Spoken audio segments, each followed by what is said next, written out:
ഹരേ ഹരേ കൃഷ്ണ. ഹരേ കൃഷ്ണ. ഹരേ കൃഷ്ണ. ഹരേ കൃഷ്ണ. ഭക്തിരസാമൃത സിന്ധു ക്ലാസ്സിലേക്ക് എല്ലാവർക്കും സ്വാഗതം. കുട്ടികളെല്ലാരും എക്സിറ്റ് ആയല്ലേ? ഹരേ കൃഷ്ണ. അപ്പൊ നമ്മൾ ഇന്ന് അധ്യായം 12.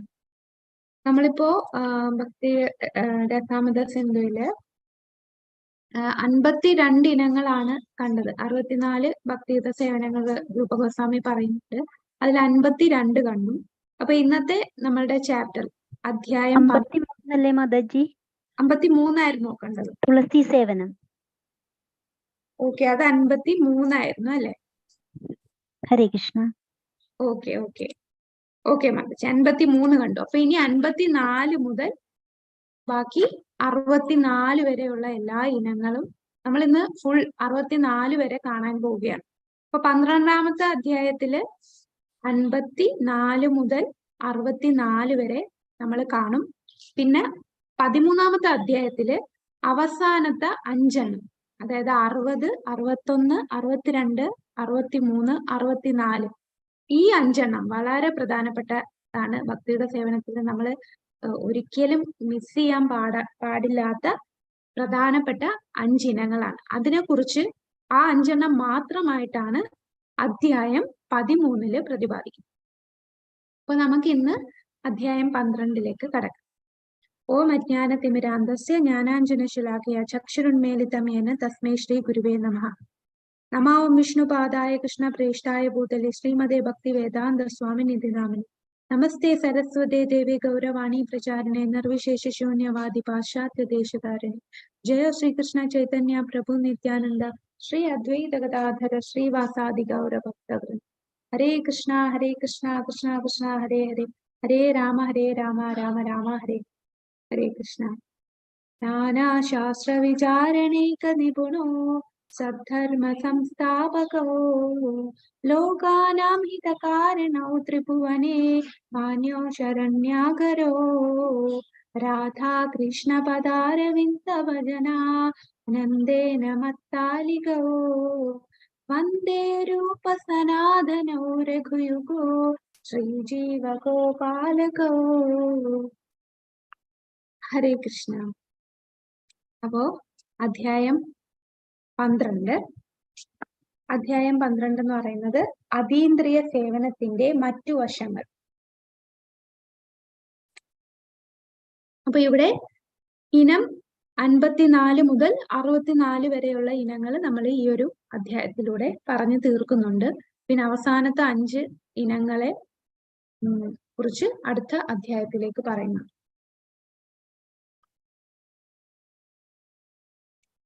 അപ്പൊ നമുക്ക് നോക്കാം. ഈ അവസാനത്തെ 5 ഇനങ്ങൾ എന്ന് പറഞ്ഞാൽ അതെന്തുകൊണ്ടാണ് രൂപഗോസ്വാമി അതിനെ വീണ്ടും അവസാനത്തെ 5 ഇനങ്ങൾ വീണ്ടും പറയാനുള്ള കാരണം എന്ന് പറഞ്ഞാൽ, ഈ അവസാനത്തെ 5 ഇനങ്ങൾ അത് സാധുസംഗ, ഭജന, നാമസങ്കീർത്തനം, ഭാഗവത ശ്രവണം, മധുരാവാസം, ആരാധന. അപ്പൊ ഈ കാര്യങ്ങളാണ് 5 എണ്ണം. അപ്പൊ അത് നമ്മൾ ഇനി പറയുന്നുണ്ട്. അപ്പൊ അത് വീണ്ടും പറയാൻ കാരണം ഇപ്പൊ 64 ഇനങ്ങളെ കുറിച്ച് പറയുന്നുണ്ട്. അപ്പൊ നമുക്ക് നോക്കുമ്പോ ഇത് ഒരുപാടുണ്ടല്ലോ. അപ്പൊ ഓരോന്നോരോന്ന് ഞാൻ ഇത് ചെയ്തോന്ന് എങ്ങനെ നമ്മള് ശ്രദ്ധിച്ചുകൊണ്ടിരിക്കാൻ ചിലപ്പോ വിട്ടുപോകും. അപ്പൊ രൂപഗോസ്വാമി 500 വർഷങ്ങൾക്ക് മുമ്പ് ഈ 5 എണ്ണത്തിനെ സ്ട്രെസ് ചെയ്തു. ഇത് തീർച്ചയായിട്ടും എല്ലാരും ചെയ്യണമെന്നാണ്. കൂടാതെ വേറൊരു കാര്യം എന്ന് പറഞ്ഞാൽ, നമുക്ക് അതിനുശേഷം രൂപഗോസ്വാമിക്ക് ശേഷം പിന്നെ നമുക്ക് പ്രഭുപാദർ വന്നു. പ്രഭുപാദർ വന്ന് ഈ ഒരു കാലഘട്ടത്തിൽ ജീവിക്കുന്ന ആൾക്കാർക്ക് വേണ്ടി അദ്ദേഹം ഏതാണ് കൂടുതൽ സ്ട്രെസ് ചെയ്ത് പറയുന്നത്? എല്ലാ ദിവസവും മുടങ്ങാതെ നമ്മൾ എന്ത് ചെയ്യണമെന്നാണ് പറയുന്നത്? ഒരു ദിവസം പോലും നമ്മൾ മുടങ്ങാൻ പാടില്ല. എന്താണത്? നമ്മൾ ഒരിക്കലും മുടക്കാതെ ചെയ്യാൻ ഹരിനാമം, നാമജപം. അതാണ്, നാമജപത്തിന് അത്രയും പ്രാധാന്യം കൊടുത്തു. അപ്പൊ പ്രഭുപാദർ വന്നിട്ട് ആ നാമജപത്തെയാണ് സ്ട്രെസ് ചെയ്ത് പറഞ്ഞത്. അപ്പൊ നമ്മളൊരു ഭക്തിയിൽ തുടക്കത്തിൽ വരുന്നവരെടുത്ത് ഈ 64 കാര്യങ്ങളൊക്കെ ചെയ്യാൻ പറഞ്ഞാൽ അവർക്ക് അതൊന്നും സാധിക്കില്ല. അപ്പൊ ആ 5 കാര്യങ്ങൾ ചെയ്യാൻ പറഞ്ഞാൽ അതും സാധിക്കില്ല. അപ്പൊ എന്താണ് ശ്രീല പ്രഭുപാദർ? നാമം ജപിക്കുക. ഭഗവാന്റെ നാമജപം. ആ നാമജപം ചെയ്താൽ തന്നെ നമുക്ക് ബാക്കി എല്ലാം നമ്മളുടെ കൂടെ വരും. നമ്മളെ ശുദ്ധീകരിക്കപ്പെടുമ്പോൾ ബാക്കിയുള്ള ഭക്തിയുത സേവനത്തിന്റെ ഓരോ ഇനങ്ങൾ, ഈ 5 കാര്യങ്ങൾ നമ്മൾ സ്വാഭാവികമായിട്ട് ചെയ്തുകൊള്ളും. അതാണ് നാമജപത്തിന്റെ ശക്തി. അപ്പൊ ഈ നാമജപത്തെ ഡിപ്പെൻഡ് ചെയ്താണ് ബാക്കി എല്ലാം ഇരിക്കുന്നത്. നാമജപം ഇല്ല എന്നുണ്ടെങ്കിൽ വേറെ ഒന്നും നമുക്ക് ചെയ്യാൻ സാധിക്കുകയില്ല. എല്ലാ ദിവസവും രാവിലെ നമ്മൾ ശ്രീമദ് ഭാഗവതം മുടങ്ങാതെ എല്ലാ മാതാജിമാരും കേറുന്നുണ്ട്, ശ്ലോകങ്ങൾ ചൊല്ലുന്നുണ്ട്. അത്രയും ഉത്സാഹത്തോടു കൂടി രാവിലെ 7 മണി തൊട്ട് 8 മണി വരെ ഇത് ഇരിക്കാനായിട്ടും ശ്ലോകം ചൊല്ലാനും എല്ലാം കേൾക്കാനുമുള്ള ആ ഒരു ആഗ്രഹം നമ്മളുടെ ഉള്ളിൽ വന്ന ആര് കാരണമാണ്? അത് ഈ നാമജപം കൊണ്ടാണ്. നാമജപം കൊണ്ടാണ് നമ്മൾ ശുദ്ധീകരിക്കപ്പെട്ട് ഇങ്ങനെ ഭാഗവതം ശ്രവിക്കാനും. അപ്പൊ എല്ലാ ദിവസവും ഭാഗവതം ശ്രവിക്കുന്നു, ഭക്തന്മാരുമായിട്ട് സംഘം ചേരുന്നു. അപ്പൊ എല്ലാ ഭക്തരും ഒന്നിച്ചിരുന്നാണ് ഭാഗവതം ശ്രവിക്കുന്നത്. അപ്പൊ ഭക്ത സംഘമായി. പിന്നെ നമ്മള് മൂർത്തി ആരാധന, വിഗ്രഹ ആരാധന ചെയ്യുന്നു. അപ്പൊ ഇതെല്ലാം ആ നാമജപത്തിൽ നിന്നാണ് ബാക്കി എല്ലാ കാര്യങ്ങളും വരുന്നത്. ഇനി ഈ 64 ഇനങ്ങൾ ക്ഷേത്രത്തിൽ, ഇസ്കോണിന്റെ ക്ഷേത്രത്തിൽ നിൽക്കുന്നവരാണെങ്കിൽ ക്ഷേത്രത്തിൽ ചെന്നാൽ നമ്മൾ പോലും അറിയാതെ ഈ 64 കാര്യങ്ങളും ചെയ്തു പോകും. കാരണം ആ സിസ്റ്റം അങ്ങനെയാണ്. പ്രഭുപാദർ അറേഞ്ച് ചെയ്തിരിക്കുന്നത്. എല്ലാ ദിവസവും എന്തൊക്കെ ചെയ്യണം എന്നുള്ള കാര്യങ്ങൾ എല്ലാം ഈ രൂപ ഗോസ്വാമി എന്താണോ ശാസ്ത്രത്തിൽ പറഞ്ഞ അതെല്ലാം ഉൾക്കൊണ്ടാണ് അദ്ദേഹം അത് ഡിസൈൻ ഇങ്ങനെ കൺസ്ട്രക്ട് ചെയ്തിരിക്കുന്നത്. ആക്ടിവിറ്റീസ് എന്തൊക്കെ ചെയ്യണം എല്ലാ ദിവസവും. അപ്പൊ അത് അവിടെ നിൽക്കുന്നവർക്ക്, ക്ഷേത്രത്തിൽ നിൽക്കുന്നവർക്ക് അവർ പോലും അറിയുന്നില്ല. ഈ ഗ്രന്ഥം, ഈ രൂപഗോസ്വാമിയുടെ ഭക്തിരസാമൃത സിന്ധുവിൽ ഇങ്ങനെ 64 ഇനം വായിക്കുമ്പോഴാണ് ചിന്തിക്കുമ്പോൾ എല്ലാ ദിവസവും ഇവർ 64 കാര്യങ്ങളും ചെയ്യുന്നുണ്ട്. ഹരേ കൃഷ്ണ. പിന്നെ ഈ മധുരാവാസം എന്നൊക്കെ പറഞ്ഞാൽ നമ്മള് എല്ലാ ദിവസവും മധുരയ്ക്ക് പോകാൻ പറ്റില്ലല്ലോ. മധുരാവാസം വൃന്ദാവനത്തിൽ എല്ലാ ദിവസവും പോകല്ല, മാനസികമായിട്ട് നമ്മൾ മധുരയിലാണ്, വൃന്ദാവനത്തിലാണ് എന്നുള്ള ആ മനോഭാവത്തെ വളർത്തിയെടുക്കുന്നതാണ് ചെയ്യേണ്ടത്. അപ്പൊ നമുക്ക് 54 നോക്കാം. 54-ാമത്തത് അതീന്ദ്രിയ ഗ്രന്ഥങ്ങൾ വായിച്ചു കേൾക്കൽ. അതീന്ദ്രിയ ഗ്രന്ഥങ്ങൾ വായിച്ചു കേൾക്കുക എന്ന് പറയും. അപ്പൊ ഇത് നമ്മുടെ ഗ്രന്ഥങ്ങൾ അത്രയും പ്രധാനപ്പെട്ടതാണ്. ഗ്രന്ഥങ്ങൾ നമ്മൾ 10 നാമ അപരാധം പറയുന്നതിൽ ഒരു അപരാധം പറയുന്നുണ്ട്. എന്താണ്? വേദഗ്രന്ഥങ്ങളെ കുറിച്ച് നമ്മൾ ബ്ലാസ്ഫെയിം വേദിക് സ്ക്രിപ്ചേഴ്സ്. അപ്പോ അതൊരു അപരാധമാണ്.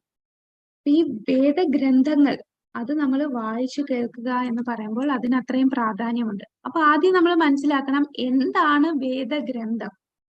അപ്പൊ വേദഗ്രന്ഥം എന്താണ് എന്ന് പറഞ്ഞാൽ ഇതില് പറയുന്നുണ്ട്, ഭക്തിയുത സേവനത്തിന്റെ പുരോഗതിക്ക് സഹായിക്കുന്ന എല്ലാ ഗ്രന്ഥങ്ങളും ആത്മീയ ഗ്രന്ഥങ്ങളാണ്. വേദഗ്രന്ഥം അല്ലെങ്കിൽ ആത്മീയ ഗ്രന്ഥം ഏതാണ്? നമ്മുടെ ഭക്തിയെ പുരോഗമിക്കാൻ സഹായിക്കുന്ന ഗ്രന്ഥങ്ങളെല്ലാം വേദഗ്രന്ഥങ്ങളാണ്. അതാണ് രൂപഗോസ്വാമി പറയുന്നത്. അതിന് ഉദാഹരണം രാമായണം, മഹാഭാരതം. മഹാഭാരതത്തിൽ തന്നെയാണ് നമ്മുടെ ഭഗവത്ഗീത വരുന്നത്. പുരാണങ്ങൾ, ഉപനിഷത്തുകൾ, വേദങ്ങൾ ഇവയെല്ലാം ആത്മീയ ഗ്രന്ഥമാണ്. കൂടാതെ അതിനെ അടിസ്ഥാനമാക്കി രചിച്ചിട്ടുള്ളതും ആത്മീയ ഗ്രന്ഥങ്ങളാണ് എന്ന് മധ്വാചാര്യർ പറയുന്നു. അപ്പോൾ ഈ പുരാണങ്ങളെ എല്ലാം അടിസ്ഥാനമാക്കി പ്രഭുപാദർ നമുക്ക് കുറെ ബുക്കുകൾ തന്നിട്ടുണ്ട്. അപ്പൊ ആ പ്രഭുപാദർ എഴുതിയ പുസ്തകങ്ങളും എന്താണ്? അതും ആത്മീയ ഗ്രന്ഥമാണ്. അപ്പൊ പ്രഭുപാദരുടെ ഏത് ബുക്ക് എടുത്താലും നമ്മുടെ ഭക്തിയുത സേവനത്തിന് പുരോഗമിക്കാൻ സഹായിക്കുന്നതാണ്. അപ്പൊ ഭക്തിയുത സേവനത്തിന് പുരോഗമിക്കാൻ സഹായിക്കുന്ന എല്ലാ ഗ്രന്ഥങ്ങളും ആത്മീയ ഗ്രന്ഥങ്ങൾ. അതാണ് ആത്മീയ ഗ്രന്ഥം. ഇനി നമ്മൾ എങ്ങനെ ഈ ആത്മീയ ഗ്രന്ഥത്തെ സേവനം ചെയ്യും? എങ്ങനെയൊക്കെ നമുക്ക് സേവനം ചെയ്യാം? ഒരു ഗ്രന്ഥത്തെ നമ്മൾ എങ്ങനെയാ സേവിക്കുക? ഹരേ കൃഷ്ണ. നമ്മൾ ഒരു ഗ്രന്ഥം, ആ ഗ്രന്ഥം എന്ന് പറഞ്ഞാൽ അത് എങ്ങനെ സേവിക്കാം? വായിക്കാം, നമുക്ക് പറഞ്ഞു കൊടുക്കാം. നമ്മള് വായിക്കണം അല്ലെ? ഗ്രന്ഥം എന്ന് പറയുമ്പോൾ അതിനെ നമ്മള് അപ്പൊ വായിക്കുക എന്ന് പറയുമ്പോൾ അത് മനസ്സിലാക്കുകയാണ്, നമ്മളുടെ ബുദ്ധിയാണ് ഉപയോഗിക്കുന്നത്. അപ്പൊ നമ്മളുടെ സ്ഥൂല ശരീരത്തിലുള്ള സൂക്ഷ്മ ശരീരത്തിലുള്ള മനസ്സ്, ബുദ്ധി, ആ ബുദ്ധിയും മനസ്സും എല്ലാം അതിലേക്ക് ശ്രദ്ധ കേന്ദ്രീകരിക്കുകയാണ്. അപ്പൊ ആ ബുദ്ധി ഉപയോഗിക്കുകയാണ് ഗ്രന്ഥങ്ങളെ. ഇപ്പൊ ഗ്രന്ഥങ്ങൾ വായിച്ച് നമ്മൾ മനസ്സിലാക്കുന്നു, അങ്ങനെ സേവിക്കുന്നു. ഇപ്പൊ ഗ്രന്ഥങ്ങൾ വായിച്ച് സേവിക്കുന്നു, പിന്നെ നമ്മൾ ഗ്രന്ഥങ്ങൾ സൂക്ഷിക്കുന്നു. അതുപോലെ ഗ്രന്ഥങ്ങൾ, ആ ഗ്രന്ഥം വെച്ച് നമുക്ക് ആ ഗ്രന്ഥത്തെ റെഫറൻസ് വെച്ചിട്ട് നമുക്ക് വൈഷ്ണവ സാഹിത്യങ്ങളൊക്കെ രചിക്കാം. പ്രഭുപാദർ അങ്ങനെയാണ് ചെയ്തത്. പ്രഭുപാദർ ഈ ഗ്രന്ഥങ്ങളെല്ലാം വായിച്ചാണ് ഓരോ ബുക്കുകൾ എഴുതിയത്. അപ്പൊ അതും ഒരു സേവനമാണ്. അപ്പൊ ആദ്യത്തേത് നമ്മളുടെ ബുദ്ധി ഉപയോഗിച്ചു നമ്മൾ ഗ്രന്ഥങ്ങൾ പഠിക്കുന്നു. നമ്മൾ വെറുതെ ഒരു പേപ്പർ വായിക്കുന്ന പോലെ വായിച്ചു പോവുകയല്ല ശരിക്കും വേണ്ടത്. നമ്മൾ രാവിലെ പേപ്പർ എടുക്കുന്നു, ഇന്നത്തെ ന്യൂസ് വായിക്കും, അത് വിടും, അങ്ങനെ പിന്നെ നമ്മളങ്ങ് മറന്നുപോകും. പക്ഷെ ഗ്രന്ഥം എന്ന് പറഞ്ഞാൽ അത് നമ്മൾ പഠിക്കണം. പ്രഭുപാദരുടെ പുസ്തകങ്ങളെല്ലാം നമ്മൾ വായിച്ചു പോവുകയല്ല, നമ്മൾ പഠിക്കുകയാണ് വേണ്ടത്. അപ്പൊ നമ്മൾ പഠിക്കുക എന്ന് പറഞ്ഞാൽ നമ്മുടെ ബുദ്ധി ഉപയോഗിച്ച് അതിനെ സേവനം ചെയ്യുകയാണ്. രണ്ടാമത് എന്താണ്? നമ്മൾ അതിനെ സൂക്ഷിക്കുക. കൂടാതെ ആ ഗ്രന്ഥങ്ങളെ വെച്ച് ആസ്പദമാക്കിയിട്ട് നമുക്ക് സാഹിത്യങ്ങൾ രചിക്കാം. ഇത് സ്കന്ദപുരാണത്തിലാണ് പറയുന്നത്. വൈഷ്ണവ സാഹിത്യം രചിക്കുകയും ഗ്രന്ഥങ്ങൾ സൂക്ഷിക്കുകയും ചെയ്യുന്നതിലൂടെ ഗ്രഹത്തിൽ ഭഗവാൻ നാരായണന്റെ നിത്യ സാന്നിധ്യം ഉണ്ടാകും.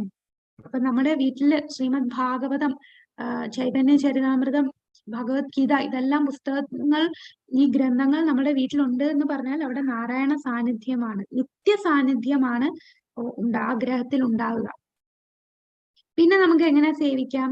ഈ ശ്രീമദ് ഭാഗവതമൊക്കെ നമ്മള് ഒരു വിഗ്രഹം ആരാധിക്കുന്ന പോലെ ഭാഗവതത്തെ നമുക്ക് ആരതി ചെയ്ത് ആരാധിക്കാം. ഈ സ്കന്ദപുരാണത്തിൽ പറയുന്നുണ്ട്, വൈഷ്ണവ ഭക്തി സേവനം വളർത്തുന്നതിനെ വർണ്ണിക്കുന്ന ഗ്രന്ഥങ്ങൾ വായിക്കുന്നതിൽ നിരതനായ ആൾ മനുഷ്യ സമൂഹത്തിൽ എന്നും കേൾവിപ്പെട്ടവനാണ്. തീർച്ചയായും അയാളിൽ കൃഷ്ണൻ സന്തുഷ്ടനാണ്. ഇത്തരം ഗ്രന്ഥങ്ങൾ ശ്രദ്ധാപൂർവം വീട്ടിൽ സൂക്ഷിക്കുകയും ആദരിക്കുകയും ചെയ്യുന്നവൻ എല്ലാ പാപങ്ങളിൽ നിന്നും മുക്തനായി ഒടുവിൽ ദേവന്മാർക്ക് ആരാധ്യനായി തീരുകയാണ്. അപ്പൊ അത്രയും പ്രാധാന്യമാണ് നമ്മുടെ വീട്ടിൽ ഗ്രന്ഥം വെക്കേണ്ടത്. വീട്ടില് നമ്മള് ചുമ്മാ വെച്ച് ആരതി മാത്രം ചെയ്താൽ പോരാ, നമ്മളത് പഠിക്കണം. കാരണം ഗ്രന്ഥത്തിൽ പഠിക്കുന്ന എന്തിനാണ്? നമ്മളുടെ ഉള്ളിൽ അതിന്റെ മാറ്റം ഉണ്ടാകണം. ഗ്രന്ഥങ്ങൾ പറയുന്ന അനുസരിച്ച് നമ്മളുടെ ജീവിതത്തിൽ അത് പ്രാവർത്തികമാക്കണം. രാമായണത്തിൽ ഒരു ഉദാഹരണമുണ്ട്. അതായത് ആദ്യമായിട്ട് നമ്മുടെ രാമനും ലക്ഷ്മണനും ഹനുമാനെ കാണുന്നു. അപ്പൊ ഹനുമാൻ വേഷം മാറിയാണ് ആദ്യം കണ്ടുമുട്ടുന്നത്. അപ്പോ ലക്ഷ്മണൻ ചോദിക്കും, നീ ആരാണ് എന്ന് പറയുമ്പോ ഹനുമാൻ താൻ ആരാന്ന് ഇൻട്രൊഡ്യൂസ് ചെയ്യുന്നു. അപ്പൊ രാമൻ ഇങ്ങനെ പറയും, ഹേ ലക്ഷ്മണ, ഈ വ്യക്തി എത്ര സൗമ്യമായിട്ടും എത്ര നല്ല രീതിയിലാണ് സംസാരിക്കുന്നത്. അവന്റെ സംസാര രീതി കേട്ടാൽ അറിയാം, കേൾക്കുന്നവർക്ക് വളരെ കേൾക്കാൻ സുഖമുള്ള രീതിയിലാണ് സംസാരിക്കുന്നത്. അവന്റെ ആ സംസാരത്തിന്റെ ഓരോ വാക്കുകൾ അത് കേട്ടാൽ തീർച്ചയായിട്ടും അറിയാം ഒരുപാട് ഗ്രന്ഥങ്ങൾ വായിച്ച വ്യക്തിയാണ് എന്ന്. അപ്പൊ ഗ്രന്ഥങ്ങൾ വായിക്കും തോറും നമ്മൾ ശുദ്ധീകരിക്കപ്പെടുകയാണ്. അപ്പൊ ഗ്രന്ഥങ്ങൾ വായിച്ച് അത് നമ്മുടെ ജീവിതത്തിൽ പ്രാവർത്തികമാക്കണം. കൂടാതെ ഭഗവാന്റെ അനുഗ്രഹം നമുക്ക് കിട്ടുകയാണ്. എല്ലാ പാപങ്ങളിൽ നിന്നും നമ്മളെ മുക്തി തരികയാണ് ഗ്രന്ഥങ്ങൾ നമ്മൾ വീട്ടിൽ സൂക്ഷിക്കുകയും അത് ആദരിക്കുകയും അത് വായിക്കുകയും ചെയ്യുന്നു. ഇനി ഗ്രന്ഥങ്ങളിൽ വെച്ച് ഏറ്റവും ഉയർന്ന ഗ്രന്ഥം ഏതാണ് ഗ്രന്ഥം? ശ്രീമദ് ഭാഗവതം. അതെന്താണ്? നമ്മുടെ ശ്രീമദ് ഭാഗവതത്തിലെ ഒരു ശ്ലോകം, 3-ാമത്തെ, നിഗമകൽപതരൂർഗലിതം ഫലം ശുഖമുഖാദമൃതദ്രവ സംയുതം പിബത ഭാഗവതം രസമാലയം. ആ ശ്ലോകത്തിൽ എന്താ പറയുന്നത്? ആ കൽപ്പതരു, ഈ ഒരു കൽപ്പവൃക്ഷം പോലെയാണ് ഈ ഭാഗവതത്തില്. അതിലില്ലാത്തതായിട്ട് സത്യം പറഞ്ഞ ഒന്നുമില്ല.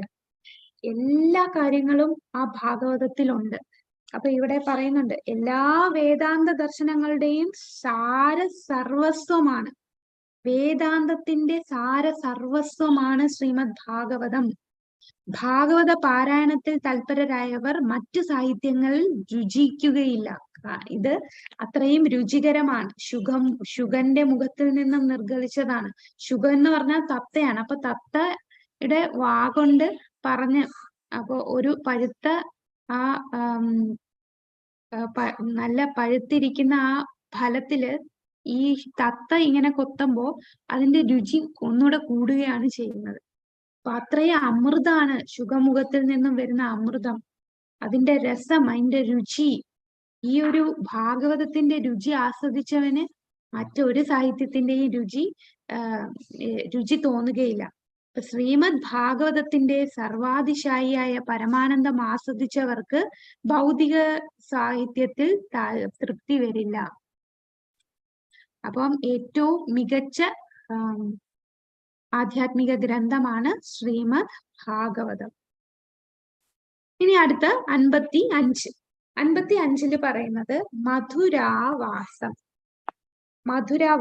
മധുരാവാസത്തെ കുറിച്ച് വരാഹപുരാണത്തിൽ പറയുന്നുണ്ട്. വരാഹപുരാണത്തിൽ എന്താണ് പറയുന്നത്? മധുര ഒഴികെയുള്ള പ്രദേശങ്ങളിലേക്കാണ് ആകൃഷ്ടരാകുന്നവർ മായയുടെ ശക്തിയാൽ ആകൃഷ്ടരാകുകയാണ്. അപ്പൊ മധുര എന്ന ദേശത്തില് ആ പ്രദേശത്തിലൊന്നും വലിയ ആകർഷണം തോന്നാത്ത ഒരു വ്യക്തി മായയുടെ ശക്തിയിലാണ് ആകർഷമാകുന്നത്. അപ്പൊ മധുര എന്ന് പറഞ്ഞാലും എല്ലാ ധാമുകളും അതിൽ വരുന്നുണ്ട്.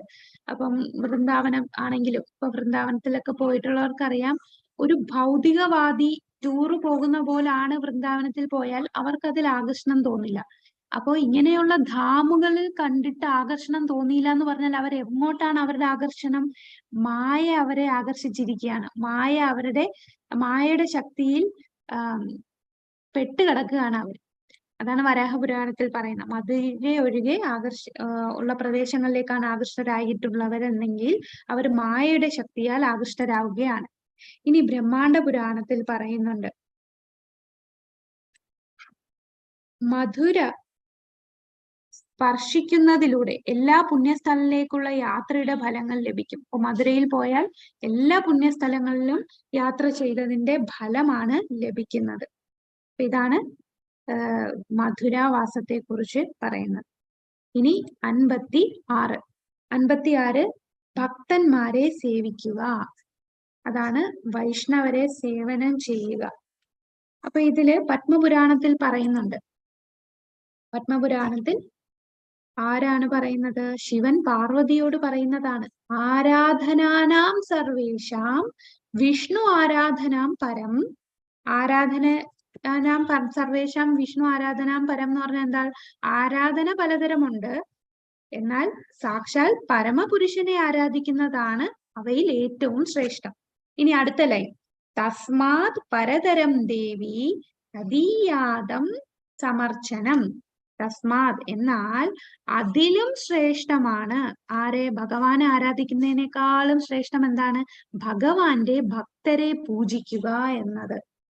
അപ്പം ഭഗവാനെ ആരാധിക്കുന്നതിലും ഉയർന്നതാണ് ഭഗവത് ഭക്തരെ ആരാധിക്കുക. അപ്പൊ നമ്മൾ ഭഗവാനിലേക്ക് എത്തിച്ചേരുന്നത് ഭഗവത് ഭക്തരിലൂടെ മാത്രമേ നമുക്ക് ഭഗവാനെ സമീപിക്കാൻ സാധിക്കുകയുള്ളൂ.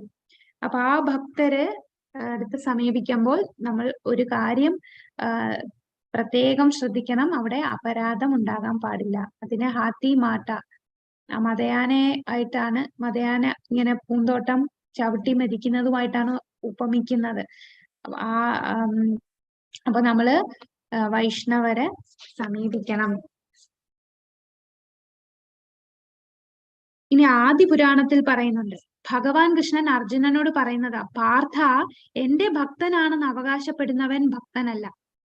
എന്റെ ഭക്തൻ, ഇപ്പൊ ഒരാളടുത്ത് ചോദിക്കും, നിങ്ങൾ ആരാണ്? ഞാൻ കൃഷ്ണ ഭക്തനാണ്. അവരല്ല എന്റെ ഭക്തൻ. ആരാണ്? എന്റെ ഭക്തന്റെ ഭക്തനാണെന്ന് അവകാശപ്പെടുന്നവരാണ് എന്റെ യഥാർത്ഥ ഭക്തൻ. അപ്പൊ ഞാൻ ആ ഭക്തന്റെ ഭക്തനാണ്.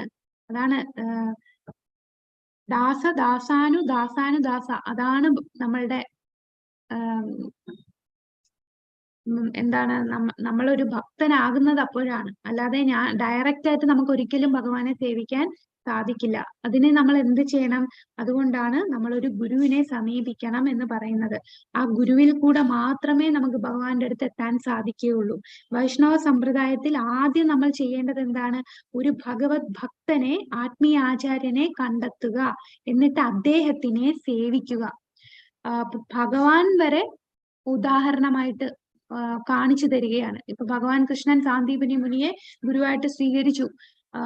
കൂടാതെ നമ്മുടെ ചൈതന്യ മഹാപ്രഭു ഈശ്വരപുരിയെ ഗുരുവായിട്ട് സ്വീകരിച്ചു. ഏതൊക്കെ ഇപ്പൊ നാരദമുനി എങ്ങനെ നാരദമുനിയായ ഭക്തി വേദാന്തന്മാര് ആ ഭക്തി വേദാന്ത ഭക്തന്മാരുമായിട്ടുള്ള സമ്പർക്കം കൊണ്ടാണ് അദ്ദേഹം നാരദനായി മാറിയത്, ആ കുട്ടി ആയിരുന്നപ്പോൾ. പിന്നെ ഈശ്വരപുരി എനിക്ക് എങ്ങനെയാണ് ഇങ്ങനെ ഒരു ഭാഗ്യം കിട്ടിയത്? ഈശ്വരപുരിയാണ് ചൈതന്യ മഹാപ്രഭുവിന്റെ ഗുരു. അദ്ദേഹത്തിന് എങ്ങനെയാണ് ഈ ഭഗവാന്റെ ഗുരുവാനുള്ള ആ ഒരു ഭാഗ്യം ലഭിച്ചത്? കാരണം അദ്ദേഹത്തിന്റെ ഗുരുവിനെ അത്രയും നല്ല രീതിയിൽ സേവിച്ചത് കൊണ്ടാണ്. പിന്നെ ശബരിയുടെ ഉദാഹരണം നമുക്ക് നോക്കാം. ശബരി എന്ന് പറഞ്ഞാൽ കാട്ടുവാസിയായിട്ടുള്ള ഒരു സ്ത്രീയാണ്. അത്രയും താഴെ കിടക്കുന്ന ആ സ്ത്രീക്ക് ഭഗവാനെ ദർശിക്കാൻ സാധിച്ചു, രാമചന്ദ്രനെ. ആര് കാരണം? മാതംഗ ഋഷിയെ ഗുരുവായി സ്വീകരിച്ചു. അപ്പൊ ആ ഗുരു ഉണ്ടെങ്കിലേ നമുക്ക് ഭഗവാനെ നേരിട്ട് ഭഗവാനിലേക്ക് എത്താൻ സാധിക്കും. അതാണ് ഇവിടെ പറയുന്നത്. ഇതിന് ഒരു ഉദാഹരണം ഉണ്ട്. അതായത് ഈ ശ്രീ സമ്പ്രദായത്തിലുള്ള ഒരു ലീലയാണ്. കാഞ്ചിപൂർണ എന്ന ഒരു ഭക്തൻ, വരദരാജ പെരുമാൾ, ആ വരദരാജ പെരുമാളാണ് അവിടുത്തെ ഭഗവാൻ. ആ വിഗ്രഹം കാഞ്ചീപുരത്തിലുള്ള ഒരു ക്ഷേത്രമാണ്. അപ്പൊ ഈ വരദരാജ് ഭഗവാന്റെ വീശുന്ന വീശുന്ന സേവയാണ് ഈ കാഞ്ചിപൂർണ എന്ന ഭക്തനുള്ളത്. ഈ ഭക്തന്റെ വളരെ വലിയൊരു ഭാഗ്യം കിട്ടിയത് ഭഗവാനുമായിട്ട് നേരിട്ട് സംസാരിക്കാം. ഭഗവാൻ ഈ ഭക്തനോട് സംസാരിക്കും, കാഞ്ചിപൂർണയോട്.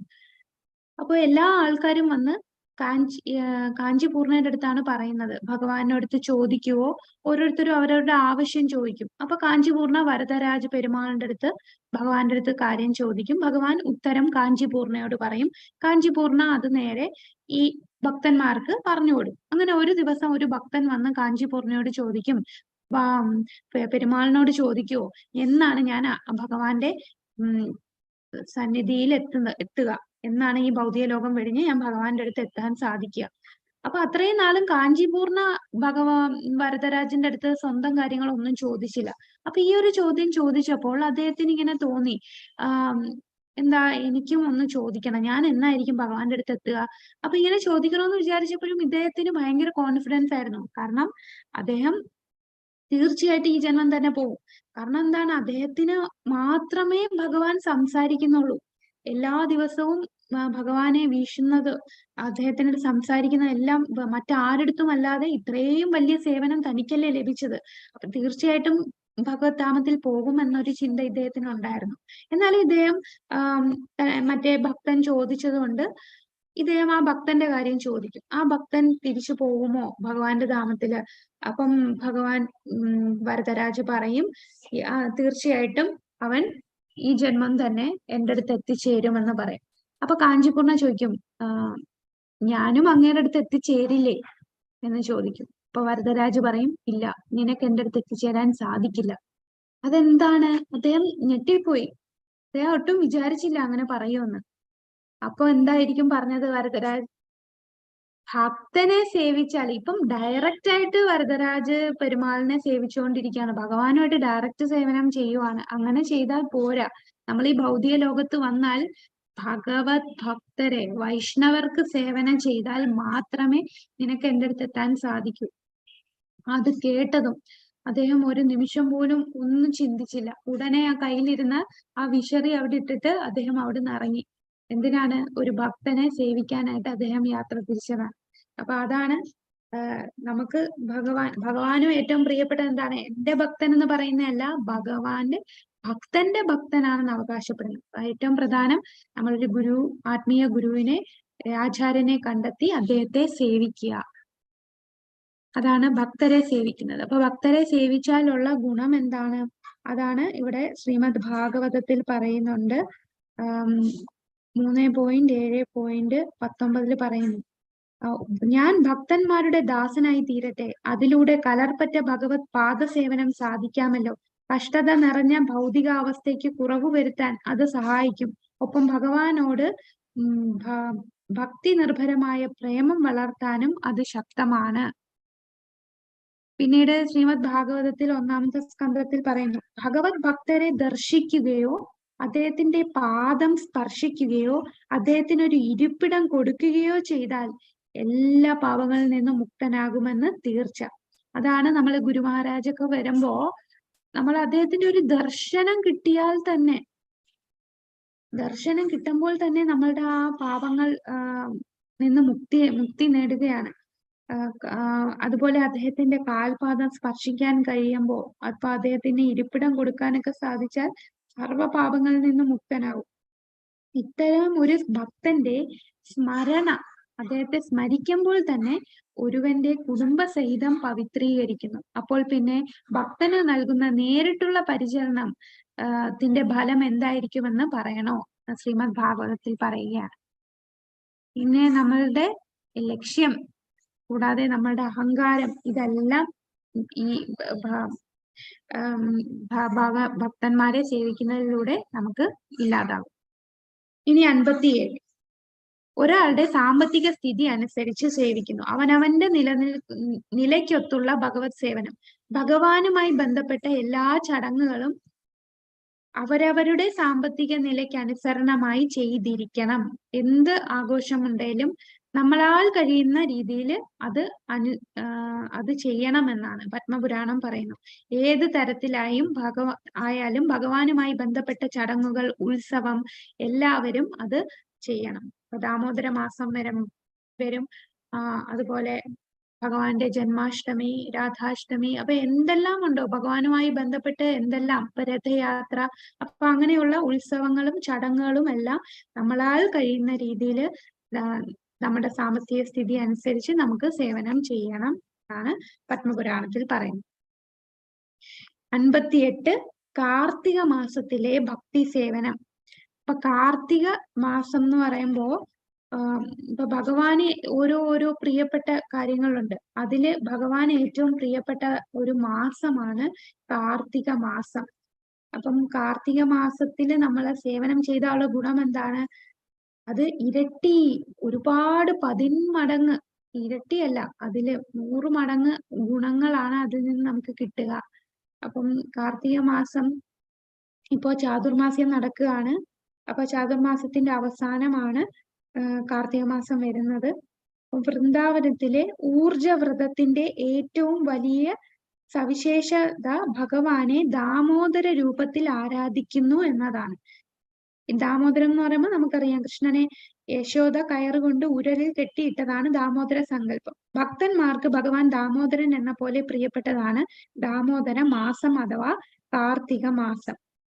അപ്പൊ കൂടാതെ ഈ വ്രതം ധാമിലാണ് ചെയ്യുക എന്നുണ്ടെങ്കിൽ അതിന് കൂടുതൽ ഗുണങ്ങൾ ലഭിക്കുകയാണ്. അത് ഏറ്റവും ശ്രേഷ്ഠമാണ്. അനേകം ഭക്തന്മാർ ഈ കാര്യം ചെയ്യും. അപ്പൊ കാർത്തിക മാസത്തിൽ അവരൊന്നെങ്കിൽ മധുരയിലോ വൃന്ദാവനത്തിലോ പോയി ഭക്തി സേവനം ചെയ്യുന്നു.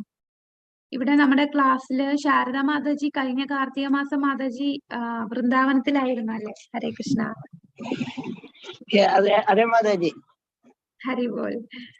അപ്പൊ കാർത്തിക മാസത്തില് നമ്മള് ഇതുപോലെയുള്ള ധാമില് പോയി സേവനം ചെയ്യുമ്പോൾ അത് ഏറ്റവും ഉത്കൃഷ്ടമാണ്. അപ്പൊ ഈ മാസത്തിൽ നമ്മൾ എന്താണ് പ്രത്യേകമായിട്ട് ചെയ്യേണ്ടത്? കൂടുതൽ നാമം ജപിക്കാം, കീർത്തനം ചെയ്യാം, കൂടുതൽ കേൾക്കാം.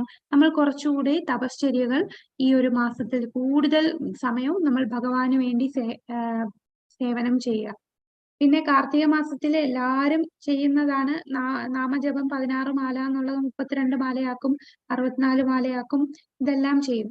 അതിനേക്കാളും പ്രധാനം എന്ന് പറഞ്ഞാൽ ഈ 16 മാലയും ഞാൻ ശ്രദ്ധയോടെയുള്ള നാമജപം ചെയ്യാൻ സാധിക്കണം. അതാണ് നമ്മൾ ഏറ്റവും കോൺസെൻട്രേറ്റ് ചെയ്യേണ്ടത്. നമ്മള് ചിലപ്പോ നാമം ജപിക്കുന്നതിന്റെ എണ്ണം കൂടുമ്പോ നമ്മളുടെ ശ്രദ്ധ ഒന്നുകൂടെ കുറയാണ്. നമുക്ക് ആ എണ്ണം തികയ്ക്കാനുള്ള തത്രപ്പാടിലായിരിക്കും നാമം ജപിക്കുക. 16 മാല ആയാൽ പോലും നമ്മളിപ്പോ ചെയ്യേണ്ട ബേസിക് ആയിട്ട് നമ്മൾ ചെയ്യേണ്ട കാര്യങ്ങൾ, 4 യമനിയമങ്ങൾ, 16 മാല ജപിക്കുക, ഈ കാര്യങ്ങൾ നമ്മൾ അത്രയും പെർഫെക്റ്റ് ആയിട്ട് ചെയ്യാനായിട്ട് കൂടുതൽ എഫേർട്ട് എടുക്കുക. അപ്പൊ ഇത് രാധാനാഥ് സ്വാമി മഹാരാജന്റെ ഒരു ക്ലാസ്സിൽ പറഞ്ഞതാണ്. അപ്പം മഹാരാജ് ചില ആൾക്കാര് ആ കാർത്തിക മാസത്തിൽ ഞാൻ മധുരം കഴിക്കില്ല, ഇങ്ങനെയൊക്കെ ഓരോ വോസ് എടുക്കും, ഓരോ പ്രതിജ്ഞ എടുക്കും ഇങ്ങനെ മാസത്തിന് വേണ്ടി. അപ്പം അദ്ദേഹം പറഞ്ഞത് ഞാൻ അദ്ദേഹം എന്താണ് ഓ എടുത്തെന്ന് ചോദിച്ചപ്പോൾ അദ്ദേഹം പറഞ്ഞതാണ്, ഞാൻ 16 മാല ശ്രദ്ധയോടെ ജപിക്കാനാണ് ശ്രമിക്കുന്നത്.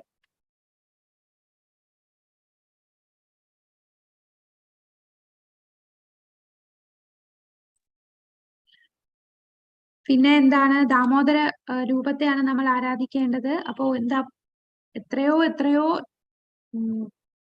ടൈംസ് ആണ് ഇതിന്റെ ഫലം നമുക്ക് ലഭിക്കുക. മധുര വൃന്ദാവനത്തിൽ ആഘോഷിക്കുമ്പോൾ കൂടുതൽ ശക്തമാണ് എന്ന് പറയുന്നു. പിന്നെ പത്മപുരാണത്തിൽ പറയുന്നു, ഭഗവാൻ ഭക്തന്മാർക്ക് മുക്തിയോ ഭൗതിക സുഖങ്ങളോ നൽകുന്നു. എന്നാൽ മധുര പോലെയുള്ള പുണ്യഭൂമിയിൽ വെച്ച് കാർത്തിക മാസത്തിൽ വ്രതാനുഷ്ഠാനങ്ങളും ഭക്തിയുത സേവനം നടത്തി കഴിയുമ്പോൾ എന്താണ് ആ ഭക്തിയുത സേവനത്തിന്റെ വിജയം എന്ന് പറഞ്ഞാൽ ഭക്തിയുത സേവനം മാത്രമേ ആഗ്രഹിക്കൂ. നമ്മൾ ഇങ്ങനെ കൂടുതൽ കാർത്തിക മാസത്തിൽ ഓരോ സേവനങ്ങളൊക്കെ ചെയ്യുമ്പോൾ നമ്മളുടെ ഉള്ള് ശുദ്ധീകരിക്കപ്പെട്ട് ഭൗതികമായിട്ടുള്ള ആഗ്രഹങ്ങളൊന്നും വരില്ല.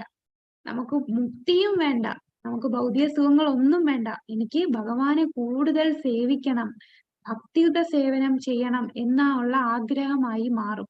ഇതാണ് ഈ ധാമിലൊക്കെ പോകുമ്പോൾ ഉള്ള നമ്മളെ ഉള്ള് ശുദ്ധീകരിക്കപ്പെടുകയാണ് ചെയ്യുന്നത്. ഇനി 59 ഭഗവാന്റെ പ്രവർത്തനങ്ങളെ കൊണ്ടാടുന്ന ഉത്സവാഘോഷങ്ങൾ. നേരത്തെ നമ്മൾ പറഞ്ഞു, എന്താണ്, നമ്മളാൽ കഴിയുന്ന രീതിയിൽ എല്ലാം ചെയ്യണമെന്ന് പറഞ്ഞില്ലേ. അതുപോലെ ഈ ആഘോഷങ്ങൾ ഉണ്ടെങ്കിൽ നമ്മൾ അതിലെല്ലാം പങ്കെടുക്കണം. ഭഗവാന്റെ തിരു അവതാരത്തെ കൊണ്ടാടുന്ന ഉത്സവാഘോഷങ്ങളുടെ പ്രാധാന്യത്തെക്കുറിച്ച് ഭവിഷ്യപുരാണം പറയുന്നു. ഭഗവാൻ ജനാർദ്ദനൻ, ഭഗവാനെ ജനാർദ്ദന, അങ്ങയുടെ അമ്മ ദേവകി അങ്ങയെ പ്രസവിച്ച ദിവസം ഞങ്ങൾക്ക് പറഞ്ഞു തരൂ. ആ ദിവസം ഞങ്ങൾക്ക് ആഘോഷിക്കണം. കേശി മദന, ഞങ്ങൾ പരിപൂർണമായും അങ്ങയുടെ പാദങ്ങൾ സമർപ്പിതരാണ്. സകലവിധമായ അനുഷ്ഠാനങ്ങളോടും കൂടി അങ്ങയെ സന്തോഷിപ്പിക്കുകയാണ് ഞങ്ങളുടെ ലക്ഷ്യം. ചടങ്ങുകളും അനുഷ്ഠാനങ്ങളും ഉത്സവാഘോഷങ്ങളും ഭഗവാന് പ്രിയങ്കരമാണെന്നതിന് തെളിവാണ് ഭവിഷ്യപുരാണത്തിലെ ഈ പ്രസ്താവന. അടുത്ത 60 ഭക്തിപൂർവമുള്ള മൂർത്തി ആരാധന. അപ്പൊ മൂർത്തി ആരാധന എന്ന് പറയുമ്പോൾ ഇത് ആദിപുരാണത്തിൽ പറയുന്നു. സദാ തിരുനാമം ജപിക്കുകയും ഭക്തിയുത സേവനത്തിൽ പരമാനന്ദം അനുഭവിക്കുകയും ചെയ്യുന്ന ആളിന് ഭക്തിയുത സേവനത്തിന്റെ സൗകര്യങ്ങൾ ലഭിക്കും. മുക്തി മാത്രമല്ല ലഭിക്കുന്നത് എന്ന് പറയുന്നു. അപ്പോ മുക്തി എന്ന് പറഞ്ഞാൽ എന്താണ്? ഭൗതിക മാലിന്യങ്ങളിൽ നിന്നുള്ള വിമോചനമാണ് മുക്തി. അപ്പൊ മുക്തി മാത്രമല്ല നമുക്ക് കിട്ടുന്നത്. ഒരു ഭക്തൻ ഏറ്റവും കൂടുതൽ ആഗ്രഹിക്കുന്ന എന്താണ്? ഭക്തൻ ആഗ്രഹം ഒന്നേ ഉള്ളൂ, അത് ഭക്തിയാണ്. ഭക്തിയിൽ കുറഞ്ഞ ഭക്തനൊന്നും ആഗ്രഹിക്കുന്നില്ല. മുക്തി എന്ന് പറഞ്ഞാൽ ഇപ്പോ ശിശുപാലൻ, കംസൻ, ദണ്ഡവക്രൻ, ഇവർക്കെല്ലാം മുക്തി ലഭിച്ചു. മുക്തി എന്ന് പറഞ്ഞാൽ എന്താണ്? ആ ആത്മാവ് നേരെ ചിലപ്പോ ബ്രഹ്മജ്യോതിയിലായിരിക്കും ലയിച്ചു പോവുക. പക്ഷെ അങ്ങനെ ലയിച്ചാലും അവരെ അവിടെ സ്ഥിരമായ വാസസ്ഥലമല്ല. വീണ്ടും അവർക്ക് തിരിച്ച് ഭൗതിക ലോകത്ത് വരേണ്ടി വരും. കാരണം അവർക്ക് അവിടെ ആനന്ദം കിട്ടുകയില്ല. ആത്മാവിന് ആനന്ദം ലഭിക്കണമെങ്കിൽ സേവനം ചെയ്താലേ ആനന്ദം ലഭിക്കൂ. ആനന്ദം ലഭിക്കാത്തത് കൊണ്ട് ആ ആത്മാവ് എന്ത് വിചാരിക്കും? എനിക്ക് തിരിച്ചു പോകുന്നതാണ് നല്ലത് എന്ന് പറയും. അതൊക്കെ ഒരു ബ്രഹ്മൻ റിയലൈസേഷനിലാണ് വരുന്നത്. പിന്നെ നമ്മൾ പലതരം മുക്തിയെ കുറിച്ചും പറഞ്ഞു അല്ലെ. എന്താണ് സാഷ്ടി, സാമീപ്യ, സാരൂപ്യ, സാലോക്യ. അപ്പൊ ഉയർന്ന ഭക്തന്മാർക്ക് അതും വേണ്ട. അവർക്ക് എന്താണ്? എത്ര ജന്മം എടുത്താലും കുഴപ്പമില്ല, എനിക്ക് ഭഗവാനെ സേവിക്കുക എന്ന്. ഒരിക്കലും ഭഗവാനെ മറക്കുകയേ ചെയ്യരുത്. ആ ഒരു ആഗ്രഹം മാത്രമേ പറയുന്നു. അപ്പൊ ഭക്തന് കിട്ടുന്ന ഏറ്റവും മുക്തിയെക്കാളും ഉയർന്ന ഒന്നാണ് ഭക്തി. ഭക്തിയാണ് അത് ഭക്തന്മാർക്കുള്ളതാണ്. ആ ഭക്തി എന്ന് പറഞ്ഞാൽ അത് വെറുതെ കിട്ടുന്നതല്ല. ഭഗവാൻ അവർക്ക് കൊടുക്കുന്ന അനുഗ്രഹമാണ്. വളരെ റെയറായിട്ട് കിട്ടുന്നതാണ് ഭക്തി. മുക്തി ഇങ്ങനെ പലർക്കും കിട്ടും. ഒരുപാട് ഭഗവാനോട് ദേഷിച്ച് ശത്രുതയുള്ളവർക്ക് വരെ മുക്തി ലഭിക്കും. പക്ഷെ ഭക്തി എന്ന് പറഞ്ഞാൽ ഭഗവാൻ അങ്ങനെ എല്ലാവർക്കും കൊടുക്കുന്നതല്ല. അതാണ് ഭക്തിയുടെ പ്രാധാന്യം. ഭഗവാനെ സേവിക്കാനാണ് ഭക്തി. അപ്പൊ ഭഗവാൻ ഈ ഒരു മൂർത്തിയായിട്ട് വരുന്നത് എന്തുകൊണ്ടാണ്? കാരണം ഭൗതികമായിട്ടുള്ള കണ്ണുകളോടുകൂടി നമുക്ക് ഭഗവാനെ ദർശിക്കാൻ കഴിയുകയില്ല. അപ്പൊ ഭഗവാൻ നമ്മളോട് കാരുണ്യം കാട്ടി എന്ത് ചെയ്യുന്നു? ഒരു വിഗ്രഹ രൂപത്തിൽ നമുക്ക് വേണ്ടി ഭഗവാൻ വരികയാണ്. അപ്പൊ നമുക്ക് സേവനം ചെയ്യാം. നമുക്ക് സേവനം ചെയ്യാൻ വേണ്ടി ഭഗവാൻ ഒരു വിഗ്രഹമായിട്ട് വരുന്നു. അപ്പോൾ നമ്മള് വിഗ്രഹത്തിന് സേവനം ചെയ്യുക. ഇനി 61 ശ്രീമദ് ഭാഗവത പാരായണം. നേരത്തെ നമ്മൾ ഗ്രന്ഥത്തെ കുറിച്ച് പറഞ്ഞു അല്ലെ, ഗ്രന്ഥങ്ങൾ വായിക്കണം. അതാണ് നമ്മൾ ആദ്യത്തെ 54 പറഞ്ഞത്. ആത്മീയ ഗ്രന്ഥങ്ങൾ വായിച്ചു കേൾക്കുക. അതിൽ ഏറ്റവും പ്രധാനപ്പെട്ട ആത്മീയ ഗ്രന്ഥം ഏതാണ്? ശ്രീമദ് ഭാഗവതം. ശ്രീമദ് ഭാഗവതം എന്ന് പറഞ്ഞാൽ എല്ലാ ആധ്യാത്മിക ഗ്രന്ഥങ്ങളുടെയും സത്തയാണ്. അത് കൂടാതെ വ്യാസദേവൻ തന്റെ പരിപക്വമായ അവസ്ഥയിൽ എഴുതിയതാണ്. വ്യാസദേവൻ അവസാനം രചിച്ചതാണ് ശ്രീമദ് ഭാഗവതം. അത് വേദാന്ത സൂത്രത്തിന്റെ വേദാന്തം, അതിന്റെ കമന്ററി ആണ് അദ്ദേഹം എഴുതിയിരിക്കുന്നത്. കൂടാതെ നാരദമുനിയുടെ നിർദ്ദേശപ്രകാരമാണ് അദ്ദേഹം എഴുതിയിരിക്കുന്നത്. അപ്പൊ അതിൽ പറയുന്ന ആ ശ്ലോകം എന്താണ്? നിഗമ കൽപ്പതരൂർഗളിതം ഫലം ശുഗമുഖാദമൃതദ്രവ സംയുതം പിബത ഭാഗവതം രസമാലയം മുഹുരഹോ രസികാ ഭുവി ഭാവക. കൽപ്പവൃക്ഷമാണ് ശ്രീമദ് ഭാഗവതം. മനുഷ്യ സമൂഹത്തിന് ആവശ്യമായ വിജ്ഞാനം മുഴുവൻ ശ്രീമദ് ഭാഗവതത്തിലുണ്ട്. വേദമാകുന്ന കൽപ്പവൃക്ഷത്തിന്റെ പക്വമായ ഫലമാണ് ശ്രീമദ് ഭാഗവതം. അപ്പൊ ഒരു വൃക്ഷത്തിന്, ആ വൃക്ഷത്തിൽ ഒരു മാവിന് ഇത്രയും പ്രാധാന്യം വരാനുള്ള കാരണം എന്താണ്? ആ മാവിലുള്ള മാങ്ങയാണ്. അപ്പൊ ഈ മാമ്പഴമാണ് എല്ലാ ഫലങ്ങളിലും വെച്ച് രാജാവായിട്ടുള്ളത്. ആ മാമ്പഴമാണ്. അപ്പൊ മാമ്പഴം ആ വൃക്ഷത്തിന്റെ മഹത്തായ സമ്മാനമാണ്. അതുപോലെ വേദവൃക്ഷം എടുത്താൽ, വേദങ്ങൾ എല്ലാത്തിനെയും ഒരു വൃക്ഷമായിട്ട് എടുത്താൽ ആ വൃക്ഷത്തിലെ പക്വമായ ഫലമാണ് ശ്രീമദ് ഭാഗവതം. അപ്പൊ അതിനെ ഒരു തത്ത വന്ന്, അതായത് ശുഗം, അതിന്റെ ചുണ്ട് സ്പർശിച്ചാൽ എന്താണ്? ആ ഫലത്തിന് വീണ്ടും സ്വാദ് വരികയാണ്. അത് കൂടുതൽ സ്വാദിഷ്ടമാവുകയാണ്. അതുപോലെ ശുകദേവ ഗോസ്വാമിയുടെ സർവാതിശായിയായ മുഖത്ത് നിന്ന് നിർഗളിച്ചതാകയാൽ ഭാഗവതം കൂടുതൽ ആസ്വാദ്യമാകുന്നു. എന്നാൽ ഈ ഭാഗവതം നമ്മൾ എവിടെ നിന്ന് കേൾക്കണം? ഒരിക്കലും മുറിയാത്ത ഗുരു ശിഷ്യ പരമ്പരയിൽ കൂടെ മാത്രമേ ഈ ഭാഗവതം കേൾക്കാൻ പാടുള്ളൂ. ഇതിനു മുമ്പ് ഒരു അധ്യായത്തിൽ നമ്മൾ പറഞ്ഞു ആരിൽ നിന്നൊക്കെ നമ്മൾ ശ്രീമദ് ഭാഗവതം കേൾക്കാൻ പാടില്ല. അത് വളരെ പ്രധാനമാണ്. ശ്രീമദ് ഭാഗവതം അത്രയും ശ്രേഷ്ഠമാണ്, പക്ഷെ അത് കേൾക്കുന്ന ആരിൽ നിന്നാണ്? ഒരിക്കലും ഒരു പൈസയ്ക്ക് വേണ്ടി ഈ പ്രൊഫഷണൽ ആയിട്ട് ഭാഗവതം വായിക്കുന്നവരിൽ നിന്ന് ഭാഗവതം കേൾക്കാൻ പാടില്ല. യമനിയമങ്ങൾ പാലിക്കാത്ത ഒരു വ്യക്തിയിൽ നിന്ന് ഭാഗവതം കേൾക്കാൻ പാടില്ല. അവരുടെ തന്നെ വ്യാഖ്യാനങ്ങൾ കൊടുത്ത് ശ്രീമദ് ഭാഗവതം വായിക്കുന്നവരിൽ നിന്ന് കേൾക്കാൻ പാടില്ല എന്ന് പറയുന്നുണ്ട്. എപ്പോഴും നമ്മൾ ആ ഗുരുശിഷ്യ പരമ്പരയിൽ കൂടെ ശ്രീമദ് ഭാഗവതം കേൾക്കാൻ പാടുള്ളൂ. അപ്പൊ ഇതാണ് ശ്രീമദ് ഭാഗവതത്തിന്റെ പ്രാധാന്യം ഇവിടെ പറയുന്നു. ഭാഗവതം എന്ന പേരിൽ അറിയപ്പെടുന്ന ആത്മസാക്ഷാത്കാരം സിദ്ധിച്ചവരുടെ മുഖത്ത് നിന്ന് വേണം ഭാഗവതം പഠിക്കാൻ എന്ന് ശ്രീ ചൈതന്യ മഹാപ്രഭു പറഞ്ഞു. അപ്പൊ ഭാഗവതം എന്നാൽ ഭഗവാനുമായി ബന്ധപ്പെട്ടത് എന്നർത്ഥം. അതുകൊണ്ട് ഭക്തനെയും ചിലപ്പോൾ ഭാഗവതം എന്ന് പറയും. ഭഗവാനിൽ ഭക്തിയുത സേവനവുമായി ബന്ധപ്പെട്ട ഗ്രന്ഥത്തിനും ഭാഗവതം എന്നാണ് പേര്. ശ്രീമദ് ഭാഗവതത്തിന്റെ യഥാർത്ഥ രുചി ആസ്വദിക്കാൻ ഭാഗവതം എന്ന ആളിൽ നിന്ന് തന്നെ പഠിക്കണമെന്ന് ചൈതന്യ മഹാപ്രഭു നമുക്ക് പറഞ്ഞു തരുന്നു. ശ്രീമദ് ഭാഗവതം ആസ്വദിച്ചതിന് ശേഷമേ താൻ വലിയ ഭക്തനായി തീർന്നുള്ളൂ എന്ന് ശുകദേവ ഗോസ്വാമിയും പറഞ്ഞു അല്ലെ. ശുകദേവ ഗോസ്വാമി തന്റെ പിതാവ് ആദ്യം ജനിച്ചപ്പോൾ എങ്ങനെയായിരുന്നു? 16 വർഷം അമ്മയുടെ ഗർഭത്തിലായിരുന്നു. മായയിൽ പിടിപെടും എന്ന് പറഞ്ഞ അദ്ദേഹം പുറത്തു വന്നില്ല. പിന്നെ ഭഗവാൻ തന്നെ നേരിട്ട് വന്ന് നിന്നെ മായയുടെ പിടിയിൽ പെടില്ല, നീ വെളിയിൽ വരൂ എന്ന് പറഞ്ഞിട്ടാണ് അദ്ദേഹം ജനിച്ചത്. ജനിച്ച ഉടനെ അദ്ദേഹം അവിടുന്ന് ഇറങ്ങി ഓടുകയാണ്.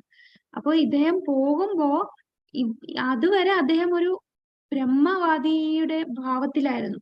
പിന്നീട് തന്റെ പിതാവ് വ്യാസദേവൻ നിന്ന് അദ്ദേഹം പഠിച്ചു. വ്യാസദേവൻ തന്റെ 2 ശിഷ്യന്മാരെ വിടുന്നു. ആ 2 ശിഷ്യന്മാർ ഭഗവാന്റെ സൗന്ദര്യത്തെ കുറിച്ചും വർണ്ണിക്കുന്നു, കൂടാതെ ഭഗവാന്റെ കാരുണ്യത്തെ കുറിച്ചും വർണ്ണിക്കുന്നു. ആ 2 ശ്ലോകങ്ങൾ ചൊല്ലിയപ്പോഴാണ് ഇദ്ദേഹം വന്ന് പിതാവിന്റെ അടുത്ത് വന്ന് ഭാഗവതം പഠിക്കുന്നത്. അപ്പോ ശുകദേവൻ എന്താണ് പറഞ്ഞത്? അതിനുശേഷമാണ് ഞാനും ഭക്തനായത്. പക്ഷെ അദ്ദേഹം ഓൾറെഡി അങ്ങ് ഗോലോകത്തുനിന്ന് വന്നതാണ്, ശുഗ തത്തയാണ്, അമ്മയുടെ ഗർഭത്തിലായിരുന്നപ്പോഴേ മുക്താത്മാവാണ്. അങ്ങനെയുള്ള ശുഗദേവ ഗോസ്വാമി എന്നാണ് പറയുന്നത്, താൻ അത് പഠിച്ചപ്പോഴാണ് ഭക്തനായി മാറിയെന്ന്. അതിനാൽ കൃഷ്ണാവബോധത്തിൽ പുരോഗതി നേടാൻ ആഗ്രഹിക്കുന്നവർ ശ്രീമദ് ഭാഗവതത്തിന്റെ സാരാംശം തക്ക അധികാരികളായ ഭക്തന്മാരുടെ സംവാദത്തിൽ വേണം ഗ്രഹിക്കാൻ. അതാണ് 61. അപ്പൊ പരമ്പര വളരെ പ്രധാനമാണ്. ആ പരമ്പരയിൽ കൂടി വേണം നമ്മൾ അത് കേൾക്കാൻ. ഇനി 62, ഭക്തരുമായി സഹവസിക്കുന്നു. അതാണ് സാധുസംഘം. അപ്പൊ ഈ അവസാനത്തെ 60, 61, 62 വളരെ പ്രധാനപ്പെട്ടതാണ്. 60 നമ്മൾ പറഞ്ഞു വിഗ്രഹ ആരാധനയാണ്. രണ്ടാമത്തത് ഭാഗവത പാരായണം 61. അടുത്തത് ഭക്തസംഘം, ഭക്തരുടെ ഉന്നത ശ്രേണിയിലുള്ള ഭക്തരുമായിട്ടുള്ള സമ്പർക്കം. അപ്പൊ ഭക്തരെന്ന് പറയുമ്പോ നമ്മൾ ഏതാ ഉന്നത ശ്രേണിയിലുള്ള ഉയർന്ന ഭക്തരുമായിട്ട് വേണം നമുക്ക് സമ്പർക്കം ചെയ്യാൻ. അപ്പൊ ഉയർന്ന ഭക്തരുമായിട്ട് സമ്പർക്കം ചെയ്താലുള്ള ഗുണം എന്താണ്? നമ്മളും ശുദ്ധീകരിക്കപ്പെടും. ആ ഭക്തനിൽ നിന്ന് നമുക്ക് ഒരുപാട് കാര്യങ്ങൾ മനസ്സിലാക്കാൻ സാധിക്കും. അപ്പൊ ഭക്തസംഘം വളരെ പ്രധാനപ്പെട്ടതാണ്. സാധുസംഘം, സാധുസംഘയിൽ കൂടി നമുക്ക് എന്താണ് ആ ഭക്തനിൽ നിന്ന് കൂടുതൽ നമ്മൾ ഇൻസ്പിറേഷൻ കിട്ടും. നമുക്ക് നമ്മളെ തന്നെ നമ്മളുടെ തെറ്റുകൾ മനസ്സിലാകും. അപ്പൊ നമ്മളുടെ അതേ ലെവലിലുള്ള ഭക്തരുമായിട്ട് സംഘം ചേരുമ്പോ നമ്മളെ പോലെ തന്നെ ആയിരിക്കും അവര്, നമ്മൾ ചെയ്യുന്ന തെറ്റ് അവരും ചെയ്യും. അപ്പൊ എന്നാൽ നമ്മളെക്കാളും ഉയർന്ന ഭക്തരുമായിട്ട്, സീനിയർ വൈഷ്ണവരുമായിട്ട് നമ്മൾ സംഘം ചേരണം. അപ്പൊ നമുക്ക് നമ്മളെ തന്നെ തിരുത്താൻ സാധിക്കും. അപ്പൊ അവര് ചെയ്യുന്ന ആ ഭക്തിയുത സേവനം കണ്ടിട്ട് നമുക്കും പ്രചോദനം കിട്ടും. എനിക്കും ഈ ഭക്തിയുത സേവനം ചെയ്യണം എന്ന പ്രചോദനം കിട്ടും. അങ്ങനെ നമ്മളുടെ ഇന്ദ്രിയങ്ങളെയെല്ലാം കൂടുതൽ ഭക്തിയുത സേവനത്തിലേക്ക് കൊണ്ടെത്തിക്കാൻ സാധിക്കും. അപ്പൊ ഇവിടെ ഹിരണ്യകശിപു ഒരു ഉദാഹരണം പറയുന്നുണ്ട്. 7ാമത്തെ സ്കന്ധത്തിൽ ശ്രീമദ് ഭാഗവതത്തിലുള്ളതാണ്. പ്രഹ്ലാദനെ ഉപദേശിക്കാനായിട്ട് ഹിരണ്യകശിപു പറയുന്ന ഒരു വാചകമുണ്ട്. മകനെ, സമ്പർക്കം വളരെ പ്രധാനമാണ്. മുമ്പിലിരിക്കുന്ന എല്ലാറ്റിനെയും പ്രതിബിംബിപ്പിക്കുന്ന സ്ഫടികക്കല്ല് പോലെയാണ് അത്. അപ്പൊ അവിടെ ഹിരണ്യകശിപു ഉദ്ദേശിച്ചത് അവൻ ഏതോ ഒരു വൈഷ്ണവരുമായിട്ട് സമ്പർക്കം ചെയ്യുന്നു, അത് പാടില്ല എന്നാ പറയുന്നത്. പക്ഷെ ആ സെന്റൻസ് വളരെ അർത്ഥവത്തായിട്ടുള്ള സെന്റൻസ് ആണ്. എന്താണ്? നമ്മളപ്പോ ഭക്തരുമായിട്ട് സംഘം ചേരുമ്പോൾ അത് പ്രതിഫലിക്കുകയാണ്. അവരുടെ ഉള്ളിലുള്ള ആ ഭക്തി നമ്മളിലും അത് പ്രതിഫലിക്കുകയാണ്. ഭക്തരെ പോലെ പുഷ്പവുമായുള്ള സഹവാസം ഹൃദയങ്ങളിൽ വ്യക്തമാവും. അതാണ് അവിടെ പറയുന്നത്. അപ്പൊ ഭക്തരുമായി ഒരു നിമിഷമെങ്കിലും ബന്ധപ്പെടാൻ ഭാഗ്യം സിദ്ധിച്ചവർ ആ നിമിഷം അങ്ങേയറ്റം വിലപ്പെട്ടതാണ്. ശുദ്ധ ഭക്തരുമായുള്ള സമ്പർക്കം സർവ്വതരത്തിലുള്ള ഭൗതിക സുഖങ്ങളെക്കാളും ഉപരിയായ മൂല്യവത്താണ് എന്ന് പറയും. ഇനി നമ്മളുടെ നാമജപമാണ് വളരെ പ്രധാനപ്പെട്ടതാണ്. നാമജപം ആദിപുരാണത്തിൽ പറയുന്നുണ്ട്. കൃഷ്ണനും ഇതേ കാര്യം ഉറപ്പിച്ചു പറയുന്നുണ്ട്. അദ്ദേഹം അർജുനോട് പറഞ്ഞു, എന്റെ സർവാതിശായ നാമം ജപിക്കുന്നവൻ സദാ ഞാനുമായി ബന്ധപ്പെടുന്നവനായി കണക്കാക്കപ്പെടുന്നു. അങ്ങനെയുള്ള ഭക്തൻ എളുപ്പത്തിൽ എന്നെ വിലയ്ക്ക് വാങ്ങാം. പിന്നെ 2.1.11 പറയുന്നുണ്ട്. ശുഗദേവ ഗോസ്വാമി പരിഷത്തിനോട് പറയുന്നതാണ്, രാജൻ, പരാപേക്ഷ കൂടാതെ ഒരാൾ ഹരേ കൃഷ്ണ മന്ത്രം ജപിക്കുന്നതിൽ തൽപരനാകുന്നെങ്കിൽ അതിന്റെ അർത്ഥം അയാൾ സമ്പൂർണ്ണ ഘട്ടത്തിൽ ഉന്നത ശ്രേണിയിൽ എത്തിയിരിക്കുകയാണ് എന്ന് പറയുന്നു. ഇനി പത്മപുരാണത്തിൽ വേറെ പറയുന്നുണ്ട്. എന്താ പത്മപുരാണത്തിൽ പറയുന്ന? അനേകം ജന്മം വാസുദേവനെ ആരാധിച്ചിട്ടുള്ള ഒരുവന്റെ ചുണ്ടുകളിൽ മാത്രമേ ഹരേ കൃഷ്ണ മഹാമന്ത്രം സാന്നിധ്യം ഉണ്ടാകൂ എന്ന് പറയുന്നു. അപ്പൊ എത്ര ജന്മം നമ്മള് വാസുദേവനെ ആരാധിച്ചു, അതുകൊണ്ട് നമുക്കിപ്പോ നാമം, ആ ഹരേ കൃഷ്ണ മഹാമന്ത്രം നമ്മുടെ നാവിൽ വന്നു. പക്ഷെ ഞാൻ ഇത്രയും നേരം മന്ത്രിക്കുന്നു, എന്തുകൊണ്ടാണ് എനിക്ക് ഏറ്റവും ഉയർന്ന ലക്ഷ്യം കൈവരിച്ചതായി തോന്നാത്തത്? ശ്രീകൃഷ്ണൻ, അതായത് ആദ്യ ഇന്ദ്രിയങ്ങളിൽ മനസ്സിലാക്കാൻ കഴിയില്ല, എന്നാൽ പേര് ക്രമേണ വെളിപ്പെടും. അപ്പൊ നമ്മളിപ്പോ നാമം ജപിച്ചിട്ടൊന്നും ഭഗവാനെ നമ്മളൊന്നും ആ ലെവൽ ആയിട്ടില്ല. എന്നാൽ സാരമില്ല, പയ്യെ നമ്മൾ നാമം ജപിക്കുമ്പോ നമ്മളുടെ ഉള്ളിലെ മാലിന്യം പോവുകയാണ്. ഉപദേശാമൃതത്തിൽ നമ്മൾ ഒരു ശ്ലോകം പഠിച്ചിരുന്നു. എന്താണ്? നമ്മളുടെ ഉള്ളിലെല്ലാം ഈ മഞ്ഞപ്പിത്തം ബാധിച്ചിരിക്കുകയാണ്. അപ്പൊ മഞ്ഞപ്പിത്തത്തിനുള്ള മരുന്ന് എന്താണ്? കരിമ്പിൻ ജ്യൂസ് നമുക്ക് കഴിക്കും. പക്ഷെ അത് കൂടുതൽ കൂടുതൽ കുടിച്ചു കഴിഞ്ഞ് അവസാനം നമുക്കത് മധുരം വരും. അതേപോലെയാണ് നാമജപം. നാമം ജപിക്കുമ്പോൾ നമുക്ക് ആദ്യം അതിലൊരു രുചിയും തോന്നുകയില്ല. എന്നാൽ നാമം ജപിച്ചുകൊണ്ടേയിരിക്കുക. കൂടുതൽ കൂടുതൽ ജപിച്ച് അങ്ങനെ കുറെ നാൾ കഴിയുമ്പോൾ നമുക്ക് ആ രുചി ഉണ്ടാകും. അപ്പൊ ഈ നാമം എന്ന് പറഞ്ഞാൽ ഒരു ഒരു സാധാരണ മന്ത്രമല്ല. ഇത് ഈ ഭൗതിക ലോകത്തുള്ള മന്ത്രമേ അല്ല. ആധ്യാത്മിക ലോകത്ത് ഉള്ള ശബ്ദ തരംഗമാണ് ഈ ഹരേകൃഷ്ണ മഹാമന്ത്രം. ഈ ലോകത്തുള്ളതല്ല, അവിടുന്ന് ഇവിടെ വന്നതാണ്. അപ്പൊ ഈ ഭൗതികമായിട്ടുള്ള നമുക്ക് ഭഗവാൻ തന്ന ഒരു കാരുണ്യമാണ് ഈ ഹരേകൃഷ്ണ മഹാമന്ത്രം. അപ്പോ നമുക്ക് കൂടാതെ അത് ഗുരുവിൽ നിന്ന്, ഇപ്പൊ ദീക്ഷ എടുക്കുമ്പോൾ ഗുരുവിന്റെ നാവിൽ നിന്ന് നമുക്ക് ആ മന്ത്രം കിട്ടുന്നു, മന്ത്രദീക്ഷ ലഭിക്കുകയാണ്. അപ്പോൾ ആ മന്ത്രത്തിന് കൂടുതൽ ശക്തി ലഭിക്കുകയാണ്. അപ്പൊ നമ്മളിപ്പോ ദീക്ഷയൊന്നും എടുത്തിട്ടില്ല, എന്നിട്ട് നാമം ജപിക്കുന്നു. അതും പ്രഭുപാദരുടെയും ചൈതന്യ മഹാപ്രഭുവിന്റെ എല്ലാം കാരുണ്യമാണ്. ആ ഗുരു പരമ്പരയുടെ കാരുണ്യമുള്ളത് കൊണ്ട് നമുക്കും നാമം ജപിക്കും. ഇപ്പൊ നാമം ജപിക്കാൻ പറ്റുക എന്ന് പറഞ്ഞാൽ അത്ര നിസ്സാരമല്ല. ഈ 16 മാല ജപിക്കുന്നു എന്ന് പറയുന്നത് അത്ര നിസ്സാരമല്ല. അത് നമ്മളുടെ മാത്രം എഫേർട്ടല്ല, അതെല്ലാം ഭഗവാന്റെ കാരുണ്യം ഉള്ളത് കൊണ്ടാണ് നമുക്കത് ഈ മുടങ്ങാതെ എല്ലാ ദിവസവും ജപിക്കാൻ സാധിക്കുന്നത് തന്നെ. നമ്മളുടെ നാമിൽ ആ മന്ത്രം വരുന്നത് തന്നെ എത്ര ജന്മങ്ങൾ ചെയ്തതിന്റെ, ഭഗവാനെ വാസുദേവനെ ആരാധിച്ചതിന്റെ ഫലമായിട്ട് ലഭിക്കുന്നതാണ്. കൂടാതെ ഭഗവാനും നമ്മുടെ ഗുരു പരമ്പരയും ആ വൈഷ്ണവരുടെ എല്ലാം കാരുണ്യം, ആ വൈഷ്ണവരുടെ കാരുണ്യം കൊണ്ട് നമ്മൾ ഇവിടെ എത്തി നിൽക്കുന്നത്. അല്ലാതെ ഈ നാമം ഈ ഇത്രയും ആധ്യാത്മികമായിട്ട് വരുന്ന ഭൗതിക മാലിന്യം ഇല്ലാത്തതാണ്. അപ്പൊ ഭൗതികമായിട്ടുള്ള ഒരു നാമമല്ല ഇത്. അത് നമ്മളുടെ ഈ നാവിൽ പറയാൻ പറ്റുന്നതും ഗുരു പരമ്പരയുടെയും വൈഷ്ണവരുടെയും ഭഗവാന്റെയും നമ്മുടെ പ്രഭുപാദരുടെ എല്ലാവരുടെയും കാരുണ്യം കൊണ്ട്, നമ്മൾ മാത്രം എഫേർട്ട് ഇട്ടാൽ ഇത് നടക്കില്ല. ആ കാരുണ്യം കൊണ്ടാണ് നമുക്ക് നാവിൽ മന്ത്രം വരുന്നത്. ഈ മന്ത്രത്തിന്റെ എന്താണ്? ചേതോ ദർപ്പണ മാർജനം, നമ്മളുടെ ഉള്ളിലുള്ള അഴുക്കിനെ എല്ലാം വൃത്തിയാക്കാൻ സാധിക്കുന്നതാണ്. ഭഗവാന്റെ എല്ലാ ശക്തിയും ഉള്ളതാണ് ഈ ഹരിനാമത്തിന്. ഹൃദയ മാലിന്യങ്ങൾ അകറ്റി ശുദ്ധീകരിക്കുന്നതിന് എല്ലാവരും ഹരേകൃഷ്ണ മഹാമന്ത്രം ജപിക്കണമെന്ന് ചൈതന്യ മഹാപ്രഭു പറയുന്നു. ഹൃദയം ശുദ്ധമാക്കുമ്പോഴേ തിരുനാമത്തിന്റെ പ്രാധാന്യം ബോധ്യമാവുകയുള്ളൂ. അല്ലാത്തവർക്ക് അതിന്റെ ഫലം ലഭിക്കില്ല. എന്നാൽ ശുദ്ധിയാകാൻ എന്ത് ചെയ്യണം? നിരന്തരം നമ്മൾ ശ്രദ്ധയോടെ നാമം ജപിക്കുക. അപ്പോൾ നമുക്ക് ശുദ്ധിയായി നമുക്ക് അതിന്റെ ആ പ്രാധാന്യത്തെ നമുക്ക് മനസ്സിലാക്കാൻ സാധിക്കും. ഇനി 64 മധുരാവാസം. അപ്പൊ ഈ മധുരാവാസം എന്ന് പറയുന്ന ഒരുപാടെടുത്ത് പറയുന്നുണ്ട്. 7ാമത്തെ ഇനമായിട്ട് പറയുന്നുണ്ട് 48, 55, പിന്നെ 64 പറയുന്നു. 7ാമത്തെ ഇനത്തിൽ ദ്വാരക, പുരി, ഗംഗ തുടങ്ങിയ സ്ഥലങ്ങൾ സന്ദർശിക്കണം എന്ന് പറയുന്നു. വിഷ്ണു ക്ഷേത്രം ഹ്രസ്വമായി സന്ദർശിക്കണം എന്ന് 48 പറയുന്നു. 55 ഇപ്പൊ ഇന്നത്തെ ഈ അധ്യായത്തിൽ തന്നെ നമ്മൾ ഒരിക്കൽ കണ്ടു മധുരാവാസം, വൃന്ദാവനം എന്നിവരില്. അപ്പൊ അവിടെ സേവനം ചെയ്യുന്നതിന്റെ പ്രാധാന്യം പറയുന്നു. അപ്പൊ ഭക്തി ഉണർത്താനുള്ള മധുര വൃന്ദാവനത്തിന്റെ സമാനതകളില്ലാത്ത കഴിവുണ്ട്. അപ്പൊ മധുര, ദ്വാരക തുടങ്ങിയ പുണ്യഭൂമിയിലെ വാസത്തിന്റെ പ്രാധാന്യത്തെ കുറിച്ച് പത്മപുരാണത്തിൽ പറയുന്നുണ്ട്. വിവിധ തീർത്ഥാടന കേന്ദ്രങ്ങളിൽ പര്യടനം നടത്തുക എന്നാൽ ഭൗതിക ബന്ധനത്തിൽ നിന്ന് മുക്തി നേടുക എന്നാണ്. അപ്പൊ അതുകൊണ്ടാണ് നമ്മൾ ധാമിലൊക്കെ പോകണം എന്ന് പറയുന്നത്.